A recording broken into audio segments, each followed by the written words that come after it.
With the recent announcement of longtime Nintendo fan and Switch advertising partner Brie Larson as Princess Rosalina in the coming Super Mario Galaxy movie, I thought it was time to look again at the utility of this character going forward to Nintendo and how the stated aims in Nintendo's November 2025 investor presentation intersect with Rosalina's unique potential to them. We've seen this kind of thing before from Nintendo, a movie bringing a character right into the spotlight. Specifically, in that case, it was Princess Peach. And while Peach may not have been the most obvious character from Nintendo's roster to play a bigger role, she certainly has an appeal these days. Super Mario Bros. Wonder director Shiro Mori recounted that he brought Daisy into that game because he noticed his daughters would bicker over which one got to play as Peach. The first movie turbocharged Princess Peach's profile, and the company followed up with the 2024 Princess Peach Showtime game, putting the character literally into the spotlight. It doesn't take much imagination to see that Galaxy seems to be destined to do the same for Rosalina, a character who has until this point been relatively niche. On the most obvious level, I've long felt that Nintendo has the potential to replicate, at least on a small scale, the appeal of the Disney Princess line, which in a 2015 Bloomberg article was estimated at being worth $500 million in toy sales back then. Zelda has been the leading character in the last two consecutive original Zelda universe game releases, Echoes of Wisdom and now Age of Imprisonment, and with the film around the corner, we can anticipate that we'll see a lot more of her going forward. Meanwhile, Peach continues to shine, and the casting of Brie Larson as Rosalina brings a level of ho-ho star power that could potentially even power a spin-off if they wanted to go down that route. Rosalina, after all, has her own separate universe in terms of her observatory and all the many strange and wonderful planets that she sees. However, I suspect there's deeper potential for Nintendo's broader interests besides this. A particular advantage of Rosalina specifically over Daisy or even Peach is that she has a strongly identified and distinctive home base in the modern games. Even Princess Peach's castle, while iconic, doesn't have an awful lot to it, whereas the Comet Observatory has a huge potential. If they wanted to build a theme park installation around Rosalina or build a playset less generic than a pink princess castle, they don't have to start from scratch. But Rosalina's advantages don't stop there. I think we need to talk about the Lumas. Cute, cuddly mascot characters with broadly round shapes and appealing faces are obviously a huge boon, especially in Japan, but also around the world. Mario doesn't really have any equivalent at the present time that's widely known. The Toads and Goombas are fine, but not cuddly, and obviously there are plushes of the main Mario leads, but the Lumas have more potential.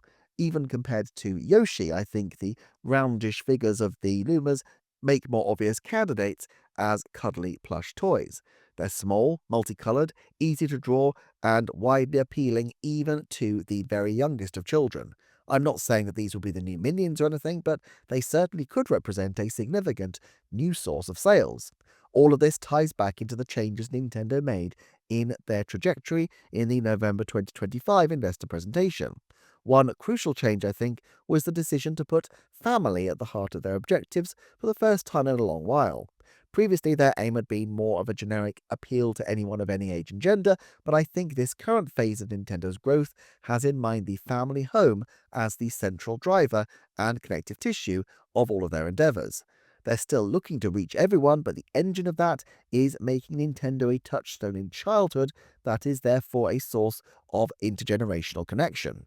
To this end, we've seen the My Mario initiative targeting extremely young children, toddlers, and it strikes me that Lumas represent potentially a far better pitch for this audience than Goombas or even Yoshis. The potential for cot mobiles, for playsets, for cuddly toys, all seems quite significant. The Lumas even referred to Rosalina as Mama, so having plush toys that literally say Mama is easier than ever. Seen through this light, you can imagine that the various Mario characters each could have a different core marketing appeal, a slightly different segmentation of their audience. Mario, of course, remains the everyman character who needs to appeal to absolutely anybody and everybody, but Rosalina would be focused primarily at infants. Then, as the children age, you have Luigi and Peach, who would probably have a more gender-based appeal. Luigi with the more gross-out ghost characters, Peach with the girly girl princess lovers. Then there's DK and Pauline, whose appeal is distinctive again and focus mainly on skills and competence and achievement. Donkey Kong through being the strongest and toughest, Pauline as an aspiring singer, but both having in common that they want to achieve and be the best. It's very obvious how each of these characters would lend themselves to appealing to different kinds of children within families. Yoshi also has a younger appeal, and I must admit that I assumed Yoshi himself would continue to be used for the purposes of appealing to the very young children, but Rosalina and the Lumas may have more utility to Nintendo, and in any event, by likely pushing both at once, they extend the utility of all their characters and get to place multiple bets and see which ones land best. What about Rosalina in games? If she is indeed targeting younger audiences, then we'd probably not be looking at her being at the heart of a Bonanza-style major new title, but I would expect to see a lot more of her all the same. Of course, around the time of the last movie, Peach had more than one vehicle. Super Mario RPG featured her prominently, and of course, Showtime was a big game for her as well. We've already seen the Galaxy duology ported to Switch, and I rather wonder if there will be an interest in either a Rosalina-focused game as well, possibly teamed up with Peach. I've speculated before that if Nintendo wanted to spin off the spherical gameplay style of Super Mario Galaxy into its own bespoke series, much as they spun off Wario Land, Yoshi's Island, and to some degree the Mario Odyssey game structure into Donkey Kong Bonanza. Well, ahead of the September announcement of a Mario Galaxy film, my sense was that the ideal character for such a title might be Princess Peach, on the basis that Peach is clearly a character they want to position in a major way. However, by skipping the obvious next step of a Super Mario World film and going straight into Mario Galaxy for the basis of the film that they've got coming up, they have really opened the door for a major Rosalina expansion. Now, it doesn't necessarily mean a solo game. I speculated before about the possibility of Galaxy 3, or at least another Galaxy-adjacent title in 2026, and if you put Mario and Rosalina alongside each other, it seems possible to imagine a great 3D game, quite potentially with a multiplayer focus. We haven't had a Mario 3D multiplayer game since 2013's Super Mario 3D World, and although that game was re-released in 2021 and was effectively as new to most people, given the Wii U's derisory install base, we've never had a true multiplayer spherical game. However, given the prevalence of game chat and the capacity for Nintendo Switch 2 to offer game share with Switches, there is an obvious gap in the market for a title which makes this central to the play experience, and it strikes me that the multiplayer brand of Mario is potentially the best vehicle for it. Often in the past, characters like Peach and Nabbit have been used as effectively an easy mode for players. You could imagine Rosalina's ability to fly, making her the ideal character to allow extremely young players to join older children on a more or less equal footing. Long term, as people grow up with Rosalina, the potential grows for a theme park attraction. I don't think it would require a huge new section like the Donkey Kong Country area, but the potential to build high and have a Rosalina observatory overlooking the larger theme park has to be something with potential in the coming decades. And while DK and Luigi are far more obvious spin-off candidates for films and games, I wouldn't rule out a decade or so down the line a spin-off movie, series, or even a set of shorts focusing on Rosalina and the Lumas. One other reason I suspect she will continue to be pushed is that she is the creation of Yoshiaki Koizumi, who is now the number 2 of Nintendo's whole game development operation, the entertainment planning division, as well as being on the board of Nintendo Pictures. You can easily imagine he'd have a special place in his heart for Rosalina. Of course, having looked at how Rosalina, Peach, Luigi, and DK can develop their own unique audience appeal beyond just the immediate games that they've got at the moment, the question remains, what about Princess Daisy? I'm not sure there's a full video to be had in this, but I'll give a few thoughts here. I've long been touting the incredibly long shot of Daisy headlining a Mario Sunshine spin-off, and while this is complete pipe dream territory in many respects, there is a slight method in my fanish madness.